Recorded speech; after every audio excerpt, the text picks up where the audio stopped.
Sa kaugnay na report, walang nakadalong kinatawan ng MILF sa pagpapatuloy ng pagdinig ng Kamara hinggil sa Mama Sapano incident. Ikinadismaya ito ng mga mambabatas. Para sa detalye, nagbabalik si Rema Peñaflor. Hindi ikinutuwa ng mga mambabatas ang hindi pagdalo ng Moro Islamic Liberation Front o MILF sa pagpapatuloy ng pagdinig sa isyu ng Mama Sapano sa House of Representatives.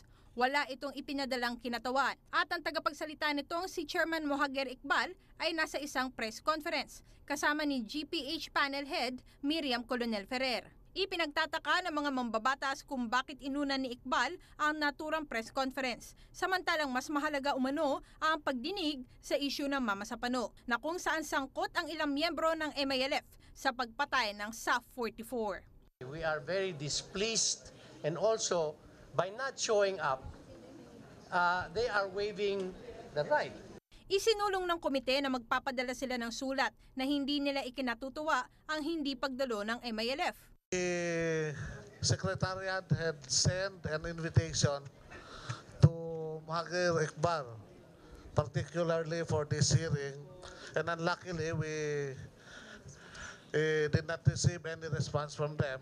Tanghali na nang makadalo si Chairman Ferrer sa pagdinig.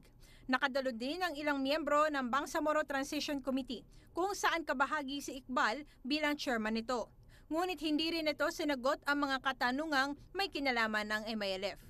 Iginiit ni dating PNP Chief General Alan Purisima na hindi siya nagsinungaling sa Pangulo ukol sa operasyon sa Mama Sapano. Dagdag pa niya, hindi siya ang nanguna sa operasyon, kundi tagahatid lang siya ng impormasyon sa Pangulo.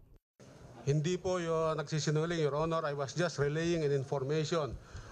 Muling inilahad ni Purisima ang palitan ng text nila ng Pangulo nang mangyari ang bakbakan sa Mama Sapano. At ang sinibak na direktor ng Special Action Forces na si Getulio Napeñas ang nakakaalam ng operasyon. Sinabi naman ni Napeñas na tinanggap ng Pangulo ang kanyang time on target na suhestyon noong iprinisinta sa Pangulo ang operasyon. Kanya rin sinisisi ang pagkakahuli ng pagdating ng reinforcements dahil sa kakulangan ng koordinasyon.